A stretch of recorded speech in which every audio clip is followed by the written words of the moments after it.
Okay, this is Chapter 3, Section 5, Working with Sets. Your objectives, we're going to show you how to write sets and identify subsets and to find the complement of a set and what that all means. Okay, so I want you to pause the video right now and write down this entire slide right here. So all sets are just basically groups of numbers. Okay, we can take large sets like, if you remember back in Chapter 1, like the natural numbers or whole numbers or integers, and we can write them in smaller sets. So remember, a set is just a group of numbers. And there are two ways to write them. The first one is in roster form, which is when you surround them by curly brackets or curly braces and just write them out. So if we were talking about the set containing 1 and 2, it would look like this. If we were talking about the set of even numbers, even positive numbers, it would be like this, 2, 4, 6, 8. Now what the dot, dot, dot represents is that it keeps going. You don't have to obviously write 10, 12, 14, 16 and write those forever. You can never stop. So the dot, dot, dot just shows that this keeps going. What we do want you to do is write at least 3 or 4 of them before you do the dot, dot, dot. That way we can kind of tell what the pattern is. The other way is set builder notation. And set builder is more of an explanation of what it is.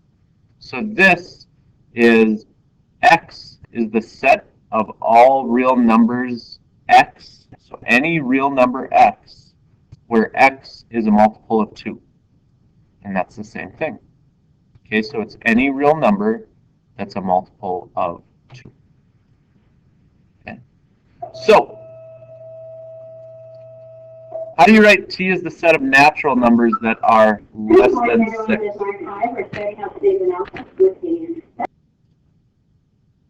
Sorry about that. So, how do we write T as the set of natural numbers that are less than 6 in roster form? So what numbers, first off, what's natural numbers? Do you remember what natural numbers are? Natural numbers are the numbers that you count with. 1, 2, 3, 4, 5, 6, 7, 8, all of those. So what are the natural numbers that are less than 6?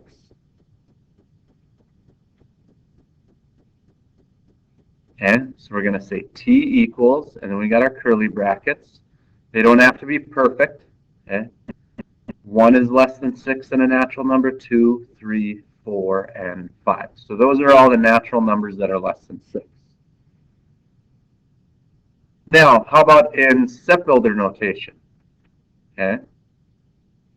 In set builder notation, remember that we say X is all real numbers where X is less than 6. And you want to say that X is a natural number. And you can put this in any order. You can say X such that X is less than 6 second, or X is a natural number first. You can switch that. You have to say both, because if you just say X is less than 6, the problem with that is you could go 0, -1, -2, -3. You could do all of those. So you have to state that it's a natural number as well. Okay? N is a set of even natural numbers that are less than or equal to 12. How do you write that in roster form? So we have N equals, we got 1, 2, 3, 4, 5, 6, 7, 8, 9, 10, 11. Do we include 12? Yes, we do, since it was equal to. So that is roster form. Set builder notation is N equals X such that X is less than or equal to 12, and X is a natural number. Remember, natural numbers are 1, 2, 3, 4, and so on and so on. Okay? In set builder notation, how do you write the solutions of -5 plus 7 negative 5x plus 7 less than or equal to 17. What we do is we want to solve for x, so we subtract 7. We get negative 5x is less than or equal to 10. Divide by negative 5. When we divide by negative, we're going to flip the symbol, and we have negative 2. So it's A, right? No, A is not in set builder notation. It is actually B. X such that x is greater than or equal to negative 2.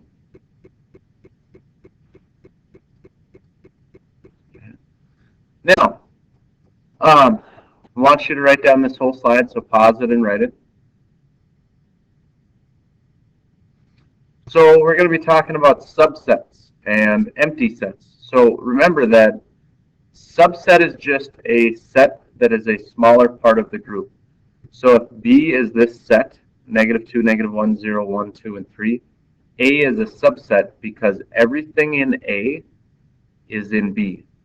If this had something like 6, it would not be a subset because 6 is not included in B. So this is the way it's written. A is a subset of B. The empty set is when you have no elements in it.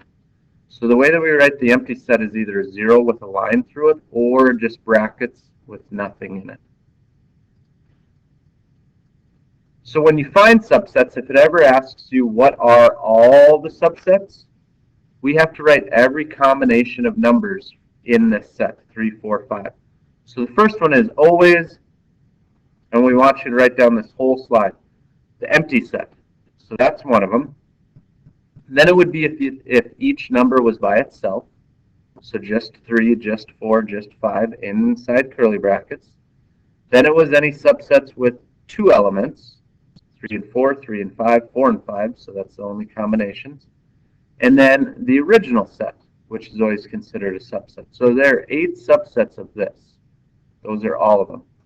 As you can imagine, when you get into 4, 5, 6 or more numbers, you get to be a lot of subsets. So it gets to be really a lot of things to write down. What are the subsets of the set P equals AB? Of the set S is ABC. So we're going to first do part A. What are all the subsets? So the first one is the empty set. The next one is A all by itself. The next one is B all by itself. So I'm finding the subset of this set right now. And then both of them together. Okay. How about S, where S is ABC? Okay, that's a little bit trickier. So that was this one. This one we're going to write over here. So you got your empty set. You have A all by itself, B all by itself, C all by itself, then A and B together, A and C together, B and C together, and then finally A, B, and C. Those are all the subsets. Okay? All right, last thing. When you're working with sets, you call the largest set, whatever it is, the biggest set, the universal set. The complement of the set is all the elements that are in the universal set that are not in the original set. So for instance, here's the universal set, this whole rectangle. Set A is everything in the circle. The complement would be everything not in the circle. Okay? So this is how we write the complement of A as A, and it's the little quotation mark. So give you a second, write down that entire section. Okay, so if the universal set is king, queen, bishop, knight, rook, and pawn. So we're talking about chess. Not sure how comfortable you are with chess. You don't really have to worry about how it's moving. You do have to worry about how it's moving, but you don't really have to worry about how the game is played. Okay? Set A is the set of chess pieces that move side to side. What is the complement? So first off, which chess pieces move side to side? Does the pawn No, the pawn just moves one forward. So here's the pawn, and it can move forward. The rook can move side to side. The knight, we could say, can move side to side, although the knight really moves more of an L, so we're not going to count that as a side to side. The bishop moves diagonally. The queen can move to its side, and the king can move to its side.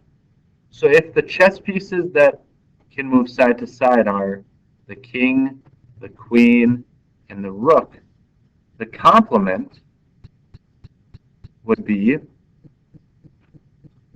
the bishop, the knight, and the pawn. Everything that's not in the original. Those are some of the things that you'll be doing. Make sure you ask some questions if you have them.